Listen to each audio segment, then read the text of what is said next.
읽으면 남습니다. 내비책방. 안녕하세요. 내비책방입니다. 오늘 소개해드릴 책은 단순함의 즐거움이라는 책입니다. 프랜신 제이 지음, 신예경 옮김. 쉽게 시작하는 미니멀리스트 가이드. 미니멀리스트에 대한 이야기군요. 아마존 올해의 책에 뽑혔고요. 수십만 명의 독자를 행복하게 만든 시간과 돈에서 자유로워지는 방법. 하긴 미니멀리스트를 만약에 실천하게 된다면 경제적인 부분은 좀 절약이 되지 않을까 싶습니다. 자동적으로요. 그죠? 굉장히 기대가 되는 오늘의 책.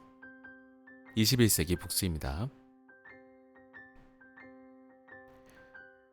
2017년에 아마 제작이 된, 출판이 된 책인 것 같습니다. 단순함의 즐거움. 저 같은 경우에는 이제 이 책을 지금 딱 펼치면서 주위를 둘러보니까 좀 혼자 사는데 집안 살림이 생각보다 너무 많아요. 제가 직접 산 것도 있고, 그러니까 필요해서 산 것도 있고, 필요할 것 같은데 산 것도 있고, 필요하지도 않는데 산 것도 있고 그 와중에 또 누가 준 게 또 있고 막 그렇습니다. 살림이 너무 많아서 안 그래도 중간중간에 좀 이렇게 요즘에는 뭐 중고거래 이런 것들도 많이 하시잖아요. 나눔도 하시고 그런 것처럼 뭐 나눔을 하든지 중고 판매를 하든지 아니면 그냥 좀 폐기물로 처리를 하든지 이럴까 하는 계획들을 좀 가지고 있습니다. 근데 이제 처음부터 생각해 보면 이것을 내가 왜 샀는지, 왜 이걸 내가 가지고 있는지, 왜 가지고 싶은지에 대해서 정리를 할 수가 없을 것 같아요. 그러니까 물건 정리도 안 되지만 생각 정리도 잘 안 될 것 같다는 거죠. 오늘은 미니멀리스트에 관련된 책이다 보니까 이 책을 통해서 혹시라도 비움과 관련한 어떤 정리와 관련한 그런 것들에 관심이 있는 분들이라면 이 책을 통해서 한번 함께 알아보시면 좋지 않을까 싶습니다. 아마존에서 좋은 책으로 꼽혔다는 건 분명히 도움이 된다는 얘기겠죠. 한번 목차부터 소개해드려 보겠습니다. 목차. 처음으로. 서론. 파트 1. 처음 시작하는 미니멀리스트의 자세. 1장. 대화로 시작하자. 2장. 물건이 곧 당신 자신은 아니다. 3장. 사물이 늘어날수록 스트레스도 는다. 4장. 소유는 닻이 될 수도 있다. 5장. 모든 여행자는 미니멀리스트이다. 6장. 엄격한 방어가 최선의 공격이다. 7장. 여백은 언제나 옳다. 이 여백에 관련돼서 얘기가 나와서 말인데요. 최근 들어서 박물관에서 전시를 하는 방법들이 있을 거 아니에요. 유물이라든지 어떤 작품에 대해서. 예전에는 그 공간 안에 어떻게 하면 유물들을 가득 채워 넣어서 관람객들이 최대한 많은 유물을 관람할 수 있을까를 고민했다면 요새는 그 공간 안에 하나만 놓더라도 연출 기법을 통해서 그 유물을 굉장히 디테일하게, 한 가지의 유물이라도 디테일하고 약간 영화적인, 극적인 연출까지 더해져서 더 드라마틱하게 감상할 수 있도록 그렇게 전시를 한다고 해요. 그러니까 결국에는 그런 연출이 가능하려면 여백이 있어야 되지 않을까. 공간이 가득 차 있는 것보단 여백의 필요함이 그런 곳에서도 보이지 않나 싶습니다. 저도 다 치워버리고 싶은데 버리기 전에 딱 그 물건을 집는 순간 이거 언젠가 쓸 것 같은데 그래서 못 버리는 경우가 너무 많아요. 네, 계속 소개해드리겠습니다. 8장. 소유하지 않고도 즐길 수 있다. 9장. 만족할 줄 아는 사람이 진짜 부자다. 10장. 남들도 단순하게 살아갈 수 있도록. 파트 2. 미니멀 라이프가 즐거워지는 10가지 기법. 11장. 처음부터 다시 시작하게. 12장. 버릴 것, 소중한 것, 넘겨줄 것. 이거는 구분하는 방법인 것 같습니다. 지금 내가 가지고 있는 물건들을 구분하는 방법들. 자, 지금부터는 장은 빼고 앞에 숫자 넘버만 읽어보도록 하겠습니다. 13. 존재의 이유 묻기. 14. 제자리 만들어주기. 15. 표면은 항상 깨끗이. 16.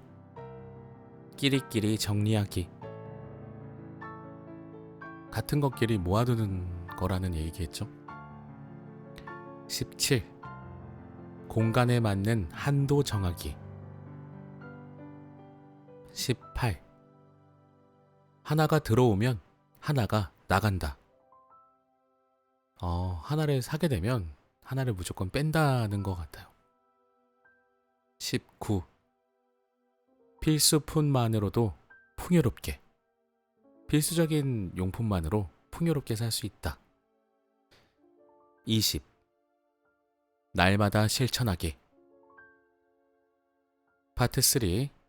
실전, 공간별 정리 원칙. 그렇죠. 비워내기 위해서는 정리가 같이 이행이 돼야겠죠. 21. 거실, 손님의 시각에서 바라보라. 22. 침실, 휴식을 취할 수 있도록 매일 정돈하라. 23.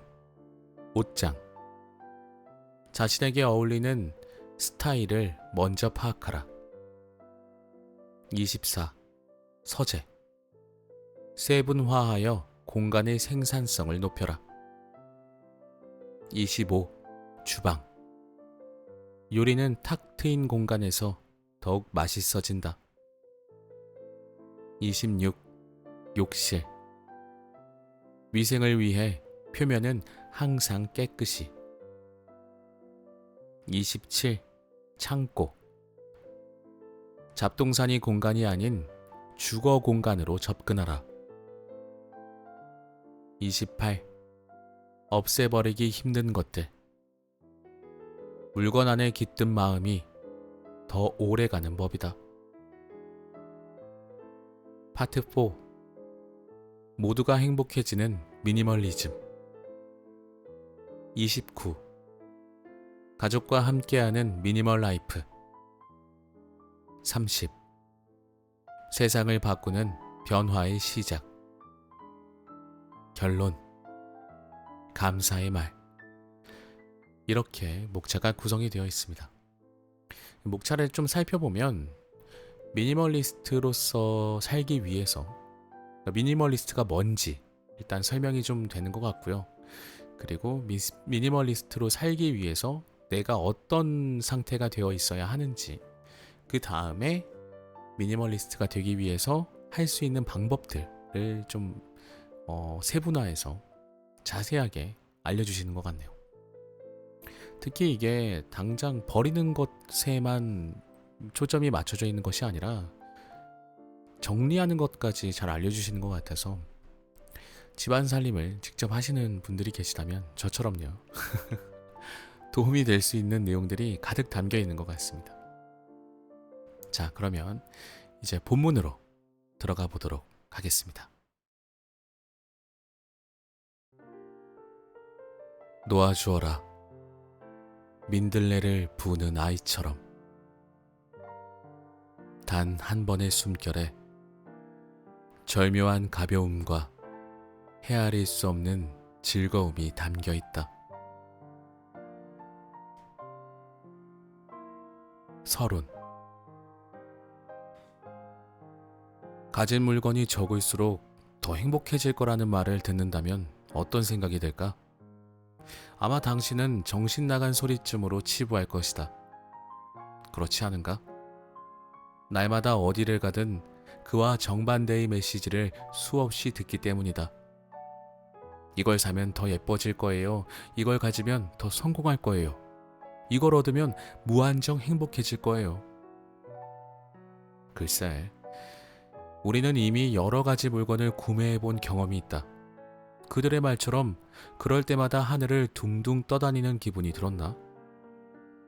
실제로는 정반대의 기분이 들 때가 많다. 대부분의 물건, 그리고 그 물건이 건네는 공허한 약속은 우리 호주머니의 돈을, 인간관계의 마법 같은 힘을, 그리고 우리 삶의 기쁨을 서서히 빼앗아간다. 우선 미니멀리즘이라는 표현을 쉽게 설명해보자. 이 단어에서는 어딘가 사람을 움츠러들게 만드는 분위기가 풍겨와 가구 세점이 놓인 세련된 수백만 달러짜리 펜트하우스가 연상된다. 혹은 간소하고 멋진 인테리어에 단단한 콘크리트 바닥, 그리고 표면이 하얗게 빛나는 가구의 이미지가 떠오른다. 하나같이 절도 있고 고급스럽지만 감성이 빈곤한 듯한 모습이다. 그런 집이 아이들과 반려동물들, 취미들, 광고 우편물, 빨랫감이 가득한 우리 삶에서 대체 어떤 역할을 할 수 있을까? 대부분의 사람들은 미니멀리즘이라는 단어를 들으면 비어있다는 생각을 한다. 안타깝게도 비어있다는 말은 전혀 매력적이지 않다. 대체로 상실, 박탈, 결핍을 연상시킨다. 그렇다면 비어있다는 말을 다른 각도로 보면 어떨까? 비어있기 때문에 없어진 것만을 생각하지 말고 그로 인해 생겨난 것에 대해 생각해보자는 말이다. 한마디로 당신에게 공간이 생겼다. 공간이 생기면 누구든 더 많은 일을 할 수 있다. 옷장의 공간, 차고의 공간, 일정표의 공간, 생각하고 놀고 창조하며 가족들과 즐겁게 지낼 공간. 이것이 바로 미니멀리즘의 장점이다. 그릇이 가장 가치 있는 순간은 비어 있을 때다. 커피 찌꺼기가 컵에 남아있으면 신선한 커피를 즐기지 못하고, 시든 꽃들이 화병에 가득하면 활짝 핀 꽃들을 보기 좋게 꽂을 수가 없다. 이와 마찬가지로 우리의 일상을 담는 그릇인 집에 잡동사니가 넘쳐 흐르면 영혼은 물건의 공간을 내주고 구석으로 밀려난다. 새로운 경험을 할 시간도 에너지도 공간도 없다. 몸과 마음이 무언가에 억눌린 듯 갑갑해서 팔다리를 쭉 뻗지도 생각을 표현하지도 못할 것만 같다. 미니멀리스트가 되면 물건을 관리할 수 있다. 공간을 되찾고 집이 가진 본래의 잠재력과 기능을 회복시킨다. 그리고 주거 공간을 바람이 솔솔 통하며 삶의 본질을 잘 담아내는 그릇으로 재탄생시킨다. 이제 잡동사니의 독재로부터 독립을 선언한다. 당신은 분명한 해방감을 느낄 것이다. 그럼 어디서부터 시작하면 좋을까? 이 책은 생활의 정리정돈을 다루는 다른 책들과 과연 어떻게 다를까? 이 책은 대부분의 정리책들과 달리 예쁜 그릇이나 수납 시스템을 마련해서 물건을 정리하라고 강요하지 않는다. 그보다는 나중에 처분해야 할 물건이 많아지지 않도록 처음부터 관리할 수 있는 방법을 제안한다. 더구나 퀴즈 풀기, 체크리스트 만들기, 도표 그려 채우기 같은 걸 할 필요도 없다. 그런 일을 할 시간이 있는 사람이 몇이나 될까? 그리고 다른 사람들의 정리정돈 비법을 수십 가지씩 소개하지도 않는다. 이 책에서 초점을 둔 대상은 오직 당신이다. 가장 먼저 해야 할 일은 미니멀리스트의 마음가짐을 기르는 것이다. 미리부터 걱정할 필요는 없다. 그리 어렵지 않을 테니. 그리고 잡동사니 없는 삶의 보상과 혜택에 대해 생각해 볼 것이다. 그러면 훗날 할머니의 오래된 그릇들을 처리할 때 적절한 동기를 찾아낼 수 있다. 우리는 물건의 원래 용도를 파악하는 법을 배우고 딱 필요한 만큼의 물건만 갖추면 얼마나 자유롭게 살 수 있는지 깨달을 것이다. 이와 더불어 조금은 철학적인 시선을 통해 최근에 주목받기 시작한 미니멀리즘이 어떻게 우리 삶을 풍성하게 하고 세상을 긍정적으로 변화시키는지도 곰곰이 생각해 볼 것이다. 정리정돈은 다이어트와 비슷하다. 무작정 달려들어 칼로리를 계산하듯 물건의 수량을 헤아리고 빠른 결과를 얻기 위해 쫄쫄 굶는 것처럼 덮어놓고 물건을 내다버릴 수도 있다. 하지만 대개는 박탈감을 느끼고 폭식을 하게 되어 결국은 처음과 같은 신세가 되는 경우가 너무나 많다. 그 대신 우리는 태도와 습관을 변화시켜야 한다. 말하자면 고기와 감자로 구성된 식단을 지중해식 식단으로 바꿔보는 것이다.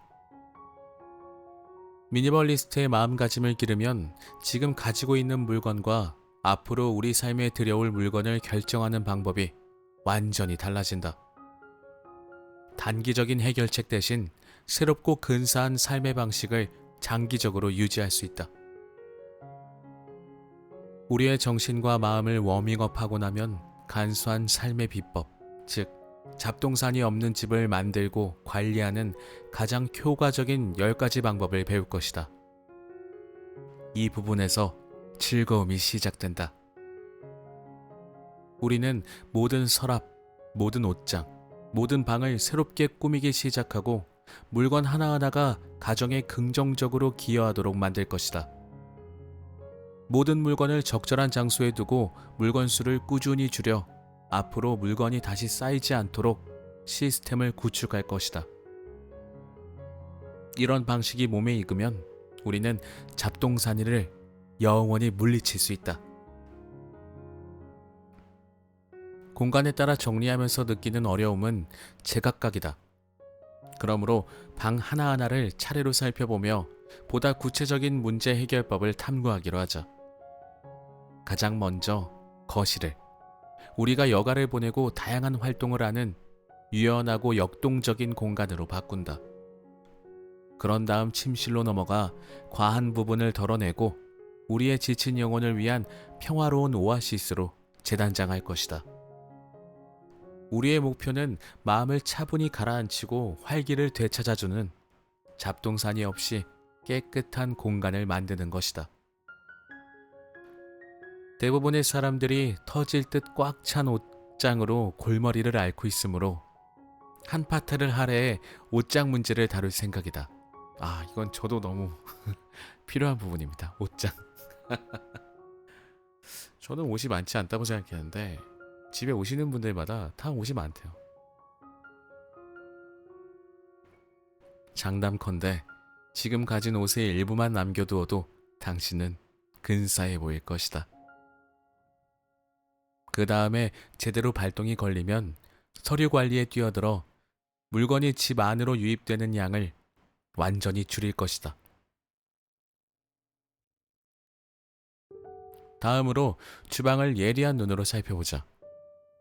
말끔한 조리대와 소박한 취사 도구가 우리의 요리 솜씨를 얼마나 키워주는지 지켜보라. 그러고 나면 욕실에 가보자. 우선 욕실 용품을 줄이고 날마다 몸을 씻고 꾸미는 순서를 간소화하면 최소한의 용품으로 멋진 모습을 가꿀 수 있다. 물론 지하실, 다락, 창고, 수납 공간도 잊어버리면 안 된다. 물건들이 창고에 몰려가서 이 공간마저 어수선하게 만들면 잡동사니가 숨을 곳은 집안 어디에도 없다. 어디 그뿐인가? 선물과 갑오, 기념품도 처분해야 한다. 이 작은 소품들이 어떻게 우리 삶으로 슬그머니 들어왔는지 알아보고 창의적인 해결책을 몇 가지 고안할 것이다. 한 집에 사는 식구는 어떻게 할까? 집안이 잡동사니로 어지러워진 데에는 가족들도 당연히 한몫했다. 그러므로 가족들의 물건 처리 방법을 연구해 그들도 대대적인 집안 정리에 동참하게 만들 것이다. 아기용품이든 유아 장난감이든 아니면 10대의 잡동사니든 간에 나이와 관계없이 두루 적용 가능한 조언을 제시하려 한다. 비록 그들은 달가워하진 않겠지만 당신의 배우자나 애인을 미니멀리스트의 길로 안내해 줄 방법도 알려줄 생각이다. 마지막으로 미니멀리스트가 되면 어떻게 우리가 더 훌륭한 시민이 되어 미래 세대를 위한 자원 보존에 이바지할 수 있는지도 탐구할 것이다. 우리가 구입하는 물건이 사람과 환경에 미치는 피해를 검토하고 간소하고 단아한 생활이 얼마나 폭넓은 혜택을 안겨주는지 공부하면서 소비자의 선택에 미치는 진정한 영향력도 살펴볼 것이다. 무엇보다 우리가 옷장의 공간을 줄이면 이 세상을 구하는데 어떻게 도움이 되는지도 알아볼 참이다. 이제 잡동사니를 완전히 쓸어버릴 준비가 되었는가? 그렇다면 책장을 넘겨 미니멀리스트의 철학을 맛보아라. 몇 분 뒤면 당신은 더 단순하고 간소하며 평온한 삶을 향한 여정에 나설 것이다.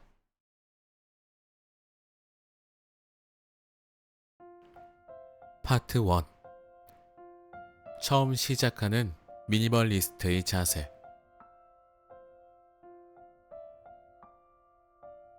우리가 전투에 나서는 장군이라고 아니면 중요한 경기에 나가는 운동선수라고 상상해보라.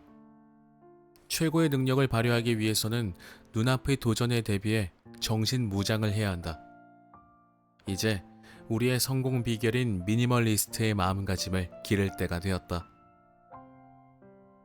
파트 1은 오로지 마음가짐에 관한 내용으로 이루어져 있다.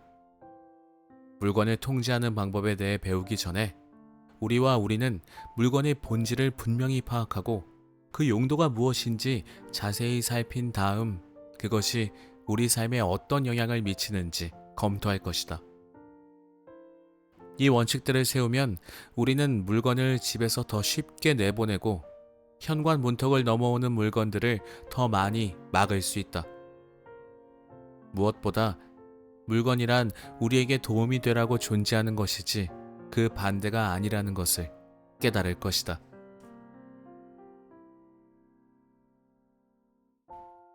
1. 대화로 시작하자. 주변을 둘러보라. 당신의 눈앞에는 적어도 20가지 물건들이 쭉 늘어서 있을 것이다. 어떤 물건들인가? 어쩌다 그 자리에 놓이게 되었을까? 그 용도는 무엇일까? 우리가 손에 넣고 관리하고 보관하는데 그토록 많은 시간과 에너지를 들이는 이 물건들의 정체는 무엇일까? 그리고 어쩌다 그렇게 많은 물건이 집 안에 놓여 있게 된 걸까? 일반적으로 우리가 가진 물건은 세 종류로 나뉜다. 쓸모 있는 물건, 예쁜 물건, 추억이 깃든 물건. 어떻게 처분할지 결정하기가 가장 쉬운 쓸모 있는 물건부터 생각해보자. 쓸모 있는 물건들은 유용하고 기능적이어서 우리가 무언가 일을 끝내는데 도움이 된다. 어떤 물건은 생존에 꼭 필요하고 또 어떤 물건은 우리 생활을 좀 더 편리하게 만들어준다. 우리가 생명을 유지하기 위해 실제로 필요한 물건은 의외로 적다. 소박한 쉼터에 체온을 조절해줄 옷, 물, 음식, 그릇 몇 개, 조리기구 몇 개가 전부다. 가장 기본적인 생필품이 아니라면 생존에 꼭 필요한 물건이라 말할 수는 없지만 그래도 생활에 꽤 유용한 것들이 있다. 이를테면 침대, 이불, 노트북, 컴퓨터, 찻주전자, 빗, 펜, 스테이플러, 전등, 책, 접시, 포크, 소파, 전기 연장 코드, 망치, 드라이버, 거품기 등 무슨 뜻인지 대충 이해가 될 것이다. 자주 손이 가고 진정으로 삶의 가치를 높여주는 물건이라면 무엇이든 미니멀리스트의 가정에서 환영받는다. 참, 한 가지 기억해두자. 쓸모있다고 분류되는 물건들은 반드시 실제로 사용하는 것이어야 한다. 중요한 거네요. 쓸모 있다고 내가 판단을 했으면 실제로 사용을 해야 됩니다. 만약에 내가 손이 잘 안 가는데 이걸 남겨두면 안 된다는 거죠. 이 부분이 흔히 간과되는 지점이다. 대다수의 가정에는 사용할 가능성은 있지만 실제로는 쓰지 않는 물건이 수두룩하다. 이것도 접니다. 네, 저네요. 중복되는 물건들이 아주 좋은 예다. 찬장 안에 쌓인 플라스틱 밀폐용기들 중에 실제로 쓰는 게 얼마나 될까? 무선 드릴이 정말로 2개나 필요할까? 그 외에도 사용이나 관리가 너무 복잡해서 구석에 처박아둔 물건들도 있다. 만약을 대비해서 혹은 혹시 필요할까봐 서랍 뒤편에서 기회를 엿보며 대비할 날만 기다리는 물건들도 있다. 모두 집에서 쫓겨날 날이 얼마 남지 않은 물건들이다. 아이고, 큰일 났네. 쓸모 있는 물건들과 섞인 것 중에 실용적인 기능은 없지만 전혀 다른 의미에서 꼭 필요한 물건들이 있다. 간단히 말해 감상하기 좋은 물건들이다. 유사일에 우리 인간은 환경을 아름답게 꾸며야 한다는 강박감을 느끼며 살아왔다. 구석기 시대의 동굴 벽화부터 우리 집 소파 위에 걸린 그림에 이르기까지 모든 장식물이 그 증거다.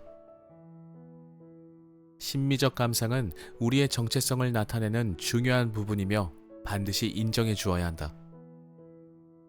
아름다운 꽃병이나 유려한 선이 돋보이는 모더니즘 의자를 눈을 반짝이며 감상하면 우리 영혼까지 적시는 깊은 만족감을 느낀다. 따라서 그런 물건들이 우리 삶의 한 부분을 차지하는 것은 너무도 당연하다. 한 가지 주의할 점은 그런 물건들은 집 안에 눈에 띄는 장소에 놓고 떠받들고 귀하게 여겨야 한다. 제 아무리 베네치아 무라노 섬에서 온 유리 공예품이라 해도 선반 위에서 먼지만 쌓이거나 설상가상으로 상자에 넣어 다락 위로 올라갔다면 알록달록한 잡동사니에 불과하다. 우리가 가진 물건은 3가지 종류로 나뉜다. 쓸모 있는 물건, 예쁜 물건, 추억이 깃든 물건. 예술적인 가치가 있다는 이유로 무조건 보관하겠다고 결정해서는 안 된다. 어느 여름에 다녀온 공예품 전시회에서 마음을 빼앗긴 물건이라고 해서 거실의 벽난로 선반에 평생 모셔둘 가치가 있다는 뜻은 아니다. 반면에 눈길이 닿을 때마다 환한 미소가 떠오른다거나 그 조화로운 모습에 삶의 아름다움을 더 깊이 이해하게 된다면 그 물건은 얼마든지 집 안에 있을 자격이 충분하다. 집 안의 모든 물건이 아름답거나 유용하다면 결정하기가 정말 쉬울 것이다. 하지만 정말 분명한 사실은 둘 중 어디에도 해당되지 않는 물건들을 무수히 마주치게 된다는 것이다. 그러면 그 물건들은 대체 어디에서 왔으며 도대체 왜 거기에 있는 걸까? 10중 8구 어떤 추억이나 정서적 애착이 있어서다. 할머니가 쓰시던 오래된 그릇, 아버지가 모은 동전들, 신혼여행에서 구입한 사롱. 그런 물건들은 특별히 중요한 사람들과 장소들, 사건들을 떠오르게 한다. 대개의 경우 선물과 갑오, 기념품의 형태로 집에 들어온다. 다시 말해 어떤 물건이 커다란 기쁨을 안겨준다면 뿌듯한 마음으로 진열하고 그 물건이 있다는 사실을 즐겨라. 반면 일말의 의무감을 느끼거나 무언가를 경험했다는 증거로 물건을 꼭 붙잡고 있는 거라면 자신의 동기나 태도를 스스로 분석해보는 편이 좋겠다. 집안을 걸어다니며 물건들과 대화를 나눠보아라. 내 삶에 어떻게 들어온 걸까? 내가 샀을까? 아님 누가 나한테 준 거니? 내가 널 얼마나 자주 쓰니? 없어지거나 부서지면 새 걸로 다시 사게 될까? 아니면 안심하게 될까?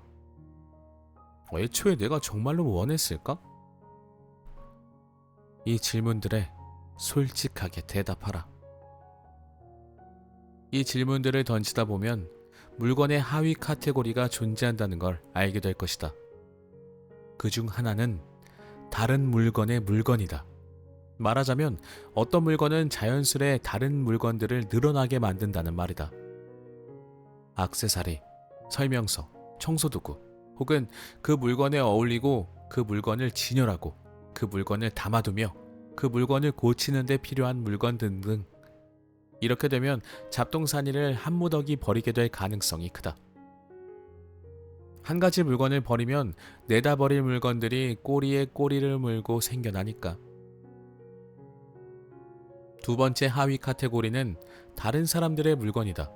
이 경우는 좀 까다롭다. 자녀의 물건은 예외일 수도 있지만 다른 사람들의 물건을 당신 마음대로 처분할 권한은 거의 없다. 만약 오빠나 남동생이 지하실에 카약을 보관해달라고 부탁하고는 무려 15년 동안 찾아가지 않았다면 당신은 그 물건을 처분할 권한이 있다. 그러나 배우자가 쌓아둔 취미용품들이나 이거 위험하네요. 배우자의 취미용품들을 건드리는 것 큰일 날 수 있습니다. 무조건 물어봐야겠죠. 네. 물어보고 치워야죠.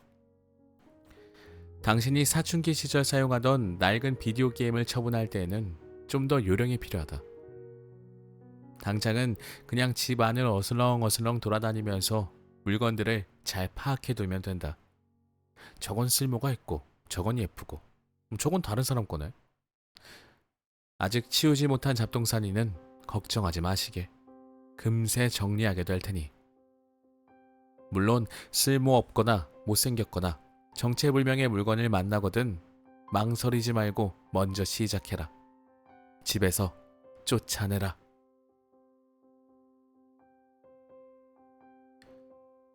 2. 물건이 곧 당신 자신은 아니다. 마케팅 전문가들이 심어준 믿음과는 반대로 물건이 곧 당신 자신은 아니다. 사람은 사람이고 물건은 물건일 뿐이다. 잡지 한 면을 가득 채운 광고나 영리한 상업적 문구가 당신에게 무엇라 이야기하든 어떤 물리적 혹은 수학적 마력도 이 경계를 바꾸지는 못한다. 그럼에도 불구하고 우리는 종종 광고가 내세운 주장의 희생양이 된다. 그 덕분에 우리에게는 물건의 하위 카테고리가 하나 더 생겨난다. 야심찬 물건. 다른 사람들에게 깊은 인상을 심어주거나 우리가 상상의 자아를 충족시키기 위해 구매하는 물건들이다. 몸무게 9kg이 줄어들고 세계 여행을 다니고 칵테일 파티에 참석하며 록밴드로 활동하는 상상 속의 당신 말이다. 별로 인정하고 싶지 않겠지만 특정한 이미지를 투영할 심산으로 구매한 물건들도 수두룩하다. 자동차를 예로 들어보자. A 지점에서 B 지점으로 데려다주는 작은 차 한 대만 있으면 이동수단에 대한 욕구가 쉽게 충족된다. 그러면 어째서 고급 차량을 구매하느라 2배, 아니 심지어 3배의 비용을 지불하려고 할까? 자동차 회사가 광고 회사에 엄청난 돈을 지불하고는 자동차란 우리 자신, 우리의 성격, 우리가 직장이나 사회에서 차지하는 위치가 투영된 것이라고 확신시키기 때문이다. 물론 이게 전부가 아니다. 소비재와 동일시하고 싶은 충동은 집을 고르는 것부터 집 안을 채우는 물건에 이르기까지 우리의 삶 속에 깊이 들어와 있다. 대다수의 사람들은 자그마한 기본적인 주택이면 거처에 대한 욕구를 충족시키고도 남는다는 것에 동의할 것이다.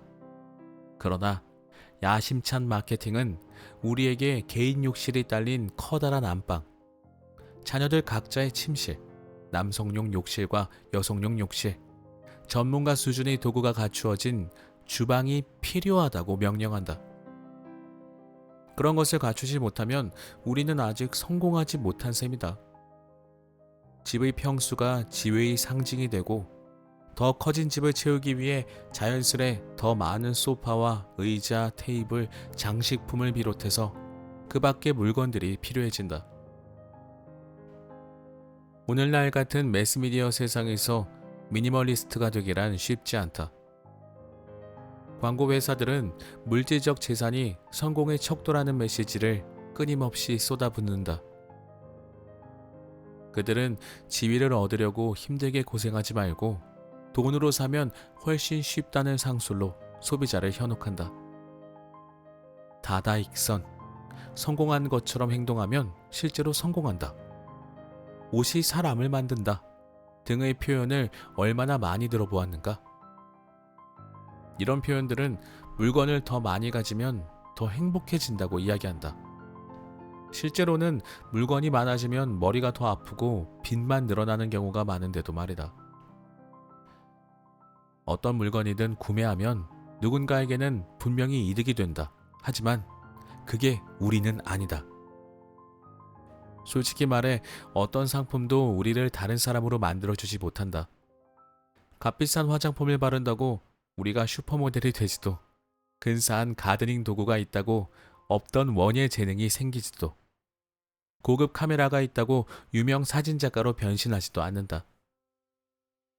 그런데도 우리는 더 행복하게, 더 예쁘게, 더 똑똑하게, 더 좋은 부모나 배우자가 되게, 더 사랑받게, 더 체계적이게, 더 유능하게 해주겠다고 약속하는 물건을 구매하고 간직해야 한다는 강박관념에 시달린다.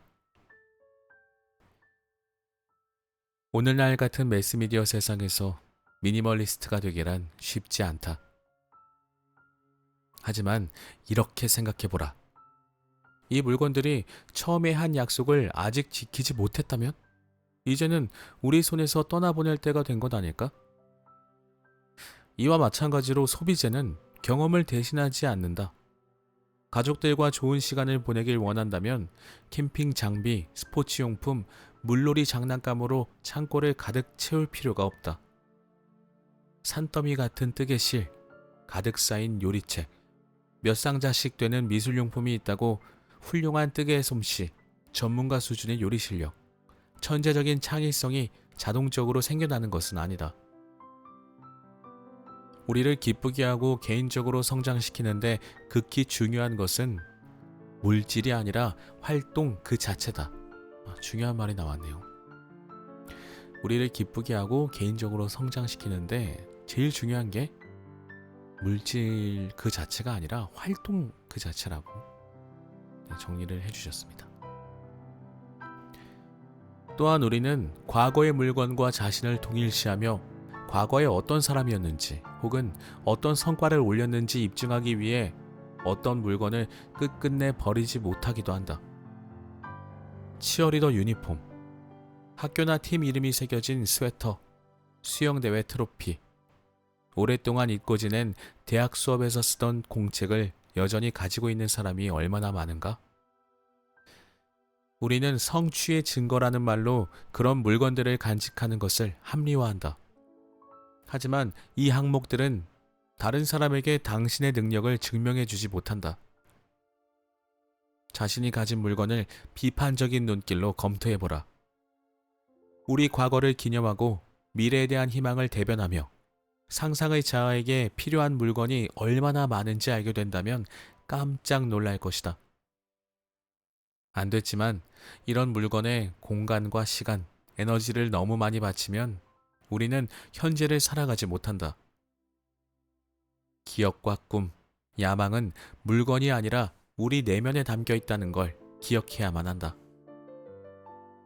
우리의 소유물, 우리의 행동, 우리의 생각, 우리가 사랑하는 사람이 곧 우리 자신은 아니다. 그러니 이제 좋아하지 않는 취미, 끝맺지 못한 일, 실현하지 못한 환상의 편린을 제거해 새롭고 진정한 가능성이 꽃피는 공간을 마련해 보자.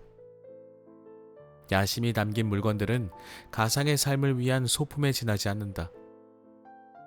우리의 진정한 자아와 완전한 잠재력을 실현하는 데 필요한 시간과 에너지, 공간을 마련하기 위해 잡동사니는 말끔히 치울 필요가 있다. 3. 사물이 늘어날수록 스트레스도 는다. 물건 하나를 소유하는데 삶의 에너지를 얼마나 많이 쏟아부었는지 생각해보라. 물건을 손에 넣을 계획을 세우고 관련 리뷰를 읽고 가장 좋은 조건을 찾아보고 구매할 돈을 벌고 혹은 빌리고 가게에 가서 물건을 사고 집으로 가져오고 놓을 자리를 찾고 사용법을 익히고 물건을 닦고 물건을 관리하고 추가 부품을 구입하고 보험에 가입하고 물건을 보호하고 망가지지 않게 조심하고 망가지면 고치며 심지어 물건을 처분한 뒤에도 가끔 돈을 지불한다. 여기다 집에 보유한 물건의 개수를 곱하라. 우리의 삶은 얼마나 고단하는가. 와, 이렇게까지 생각해 본 적은 없는데요. 그죠? 물건 하나를 소유하는데 얼마나 많은 에너지가 소비가 되는지. 우리가 가진 물건을 모두 잘 관리하는 건 아주 힘든 일이다. 사실 산업계 전체가 발벗고 나서서 우리가 물건을 위해 엄청난 시간과 노력을 투자하게 만든다.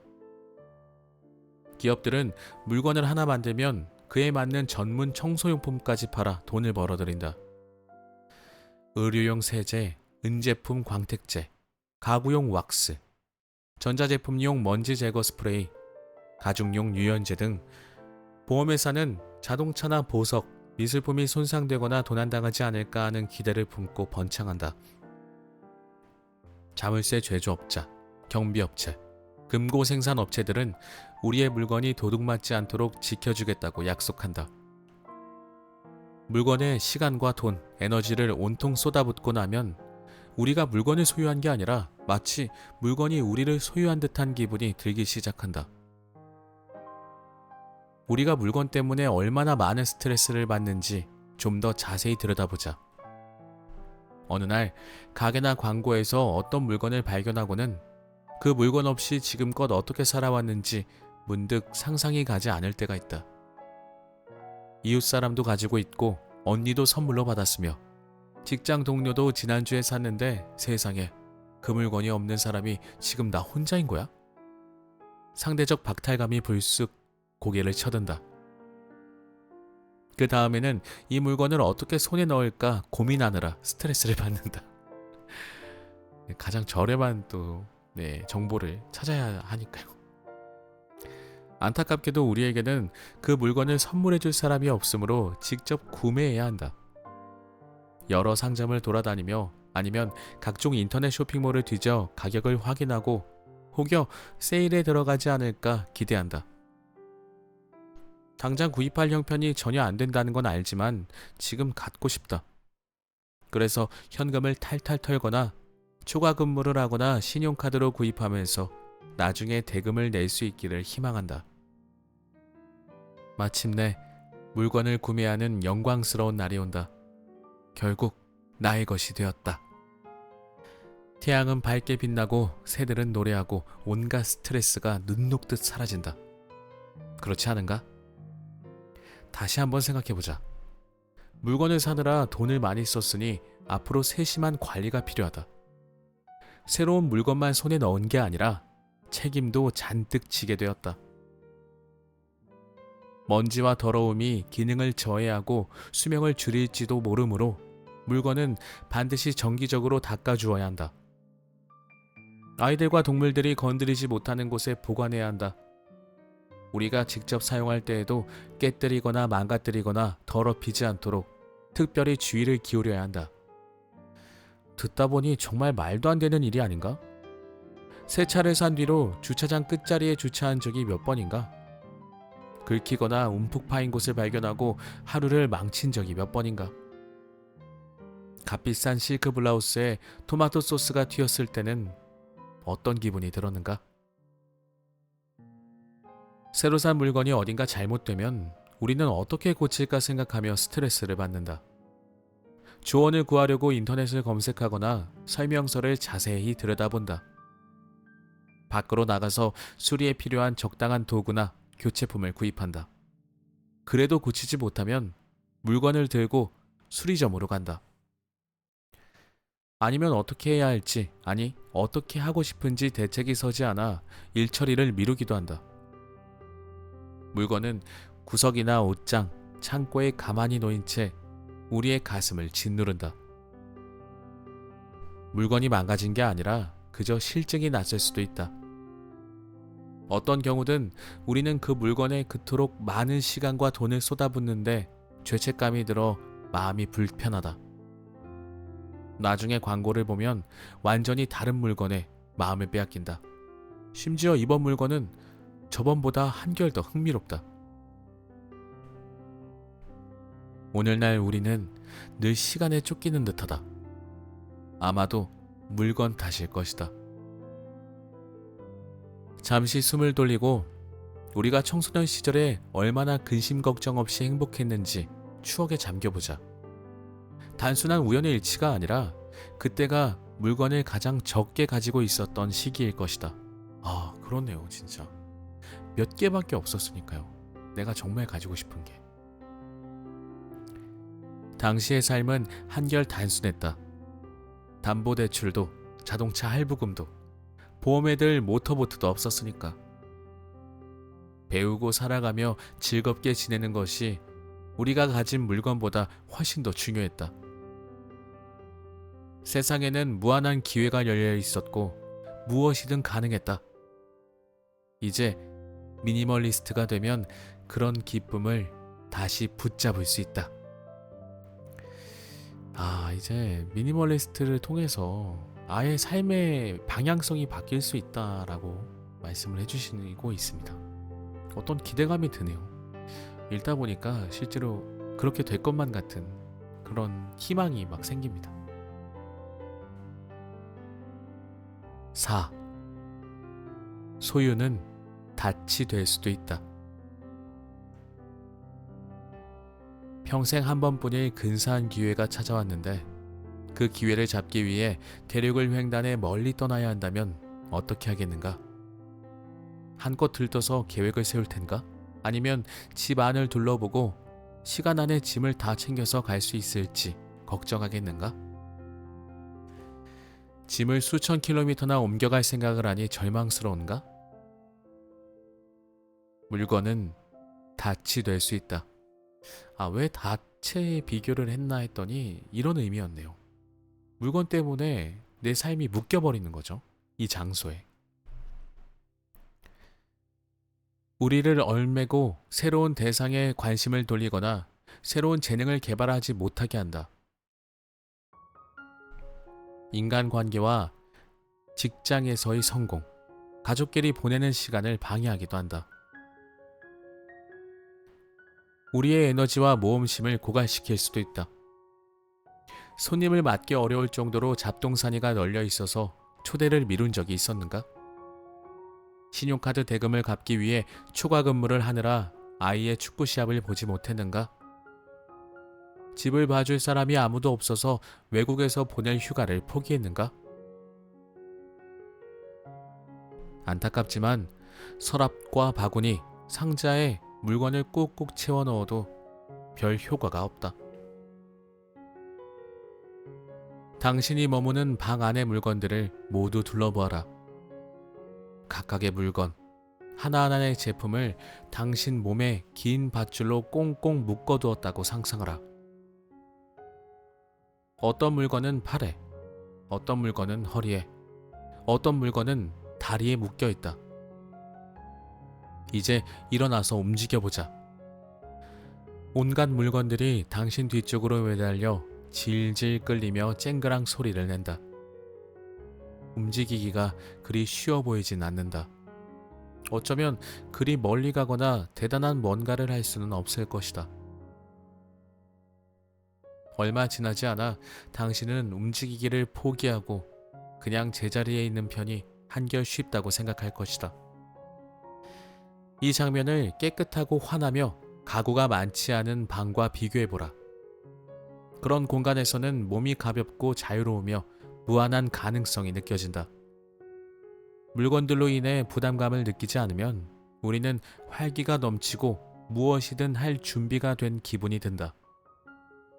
이럴 때면 응급조치를 취해 잡동사니 없는 공간이라는 환상을 만들어내고픈 충동이 들기도 한다.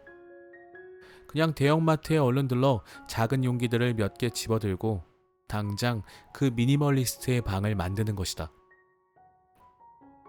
안타깝지만 서랍과 바구니, 상자에 물건을 꾹꾹 채워 넣어도 별 효과가 없다. 멀리 감춰둔 물건조차 우리 마음 한구석에 남아있다. 정신적으로 자유로워지기 위해서는 물건을 완전히 없애야 한다. 그 밖에도 생각해볼 문제들이 있다. 물건은 우리의 물리적인 공간을 채우고 심리적인 압박감을 주는 것으로도 모자라는지 그 값을 치르느라 빚을 지게 해 우리를 경제적인 노예로 만든다. 더 이상 수중에 있지도 사용하지도 심지어 원하지도 않는 물건값을 지불하기 위해 매일 아침 일어나서 좋아하지도 않는 일을 하러 무거운 몸을 이끌고 가는 것은 쉬운 일이 아니다. 그것 말고도 하고 싶은 일은 무수히 많이 떠오른다. 더욱이 물건을 사느라 월급을 탕진하고 나면 미술 수업을 듣는다거나 한창 떠오르는 사업에 투자하는 등 보다 성취감이 큰 활동을 할 돈이 없다. 여행은 미니멀리스트의 생활이 얼마나 자유로운지 비유적으로 잘 표현해준다. 무거운 여행 가방을 두세 개 끌고 여행을 떠나는 것이 얼마나 힘든 일인지 생각해보라. 오랫동안 그 여행을 기대했기에 비행기에서 내리자마자 빨리 관광을 나가고 싶다. 그러지 않으면 서두르면 안 된다. 우선 가방이 수화물 컨베이어로 나올 때까지 기다리고 또 기다려야 한다. 그 다음에는 무거운 가방을 힘들여 끌며 공항을 걸어가야 한다. 그 짐을 끌고 지하철을 타기란 거의 불가능할 테니 택시 승강장으로 가는 편이 좋을 듯하다. 그리고 곧장 관광에 나서겠다는 생각일랑 접어두시게. 이 엄청난 짐덩어리를 두고 가야 하므로 반드시 호텔에 먼저 들러야 한다. 마침내 방에 도착하면 지쳐 쓰러지고 만다. 이와 반대로 미니멀리스트가 되면 민첩하게 움직일 수 있다. 가벼운 배낭 하나만 메고 여행하는 모습을 상상해보라. 틀림없이 아주 즐거운 경험일 것이다. 비행기가 목적지에 도착하면 당신은 비행기에서 내려 수화물을 기다리는 사람들 사이를 쌩 하고 지나간다. 그러고 나서 지하철이나 버스를 타도 되고 호텔 방향으로 걸어가도 된다. 가는 길에는 이국적인 도시의 풍광과 소리, 냄새를 맛볼 시간과 에너지가 충분하므로 이 모든 경험을 한껏 누린다. 당신은 새처럼 자유롭고 유연하며 활동적이어서 가방을 등에 메고 박물관이며 관광지며 어디든 돌아다니다 필요하면 가방을 보관함에 넣어두어도 된다. 물건에 매이지 않으면 삶을 향유할 수도, 다른 사람들과 관계를 맺을 수도, 공동체 활동에 참여할 수도 있다. 경험에 더 마음을 열어두고 기회를 포착하고 잘 활용할 줄 알게 된다. 육체적으로나 정신적으로나 질질 끌고 다녀야 할 짐이 적을수록 우리는 더 풍성한 삶을 누릴 수 있다. 마지막 줄에 또 핵심 내용이 있었습니다. 육체적으로나 정신적으로나 질질 끌고 다녀야 할 짐이 적을수록 우리는 더 풍성한 삶을 누릴 수 있답니다. 자, 오늘의 책은 제가 여기까지밖에 읽어드릴 수가 없어요. 그래서 이 뒤의 내용들이 굉장히 도움이 될 것 같습니다. 저도 꿈을 꿉니다. 미니멀리스트가 되는 꿈. 하지만 그 추억이 깃든 물건들, 그리고 왠지 필요할 것 같은 물건들, 이런 것들을 잘 버리지 못하거든요. 네, 오늘 이 책을 다 읽고 나면 미니멀리스트가 되기 위한 준비를 한번 해보고 싶다는 생각이 굉장히 강하게 들고 있어요. 그래서 내일 아침에는 방문을 다 열어보고 방 하나를 정해서 하나씩 좀 이렇게 비워내면 어떨까 하는 생각이 듭니다. 자, 지금까지 제가 읽었던 책은 단순함의 즐거움이라는 책입니다. 미니멀리스트가 되고 싶은 분들이 계시다면 이 책 꼭 한번 읽어보시면 좋겠다라는 말씀을 드리면서 오늘의 책은 여기까지 하겠습니다. 다음 책도 더 재미있고 유익한 책으로 돌아오도록 할게요. 들어주셔서 감사합니다. 항상 건강하시고 날씨가 많이 더워졌는데 건강관리 유념하시고 다음 시간에 뵙겠습니다. 감사합니다.